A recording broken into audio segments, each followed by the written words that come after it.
Hello everyone, and welcome back to Indiana Air Guns.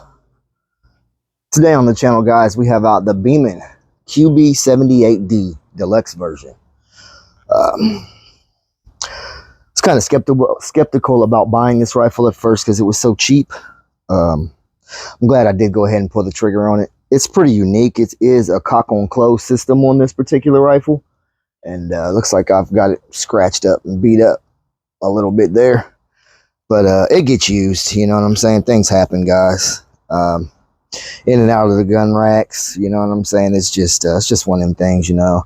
If you're not going to be using it, keep it in the box, you know, because things fall over and it's kind of weird. But anyway, it had a red dot on it since I've got it for most of its life with me here. It's just been shot at 20 yards. This isn't anything that I hunt with or I'll be taking in the woods. This is just kind of a plinker for me. Although it does have some power to kind of knock some stuff down, but it's just not my speed. So I've used it right here, right at about 20 yards in the backyard. Had it downstairs in the basement a little bit when I first got the red dot on it, but most of his life has been out here on the 20-yard line.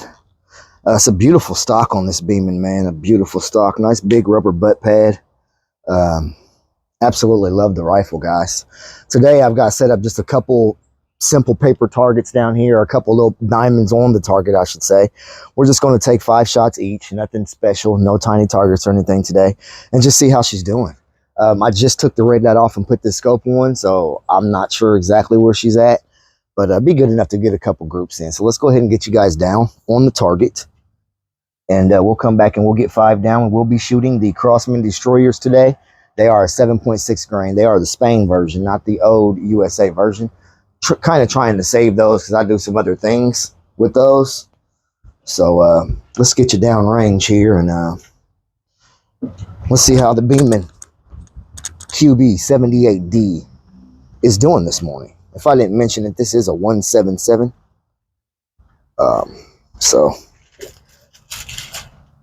let's see if we can get you guys in on that target. I shot this video a couple seconds ago. Now the sun positioning is different, but that seems to be good right there. So let's go ahead and go with that. Try not to make this one 17 minutes. My non-editing skills, you know, it happens. Gets away from me pretty often, actually.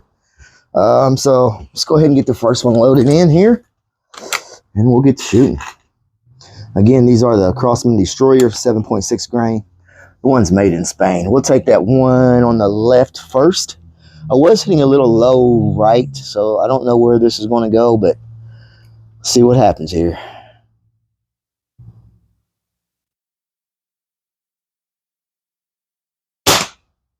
This is offhand shooting, by the way. I'm not rested. I do have an elbow and a knee. Just for anybody wondering, I wish I could do the 2-camera setup, you know. Yeah, I've tried that, and I've wasted a lot of time doing it, so kind of gave up on that. I know these videos suck where you're just looking at the target. It's not really, you know, I don't know what you benefit out of looking at me, but anyway, moving on. Let's take our second shot on that target on the left.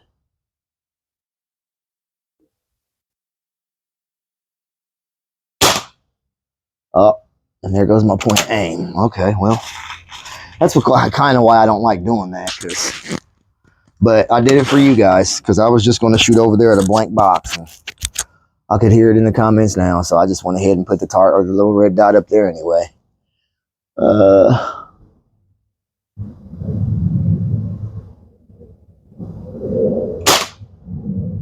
Seems like I am still shooting to the right. Seems to be pretty consistent there, though, so I'm not too upset about it. This is a brand new CO2 card. I only have 1 CO2 card in here. It takes 2. I do have 2 in here, but 1 is empty is what I meant to say. So haven't had this rifle out for probably a year. I don't know how many that is, but we're going to put 1 more there. And I yanked that, excuse me.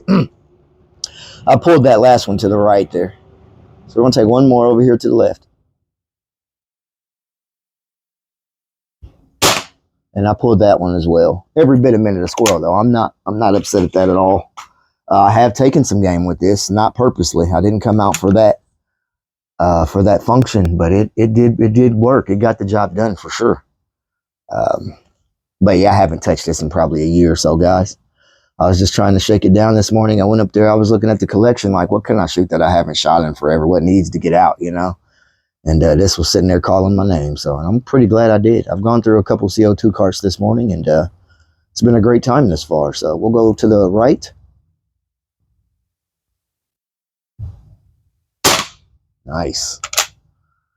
Yeah, she always has been fairly accurate. I didn't know how she was going to do with these destroyers, but they were what I had out here. So they were getting shot regardless. I wasn't going to go all the way up there and stand there for 10 minutes trying to figure out what pellet I need to bring down here. So I've got quite a decent sized pellet collection on all calibers that I own.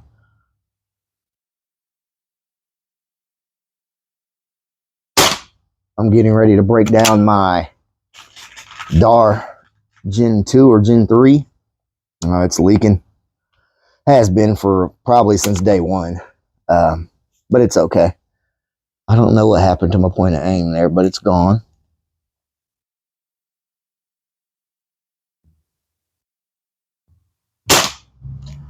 Okay, let's get a couple more on that right-hand side. We'll bring it back, show you the rifle one more time, and we're getting out of here, guys. Like I said, I appreciate you taking time. It means a lot. Really does.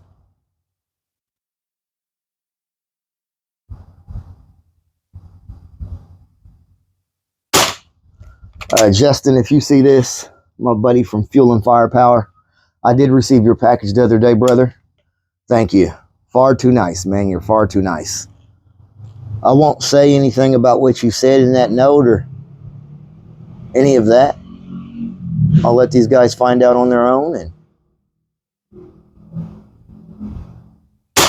once again, man, thank you.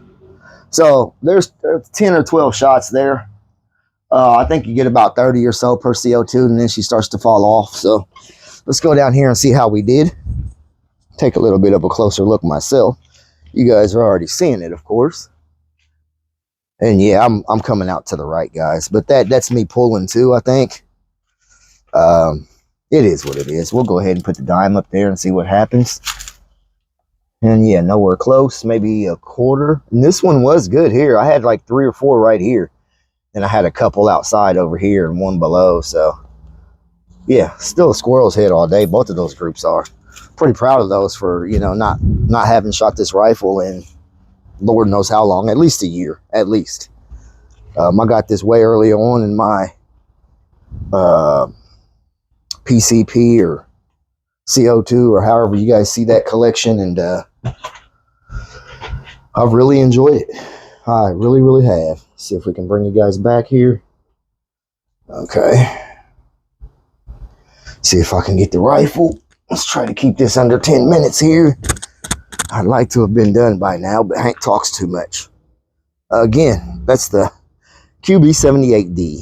It's just a little 20-yard test, nothing too serious. Just out having some fun this morning, you know. I was up there, like I said, I was staring at the collection on the sitting there, and I said, man, I haven't shot that QB78 in forever, you know. And I remember last time I had it out, I was getting kind of frustrated because of that red dot and just wasn't having success. I just kind of set it down, and I was just, you know, it popped in my head, I think, every time I went to pick it back up. And I could have took it off and put a sight on there a long time ago. I just never did. But yeah, here she is in all her glory. And let me know what you guys think about her. I would really like to hear. I don't know what year or how old she is, but I don't think she's vintage or anything like that. But like I said, I've had her kicking around here for a little while. Here is a serial number, but I'm not quite sure how to read all that and do that. I'm not even going to pretend. So till the next time, guys, it's been Hank here with you at Indiana Air Guns. Take care now. Cheers.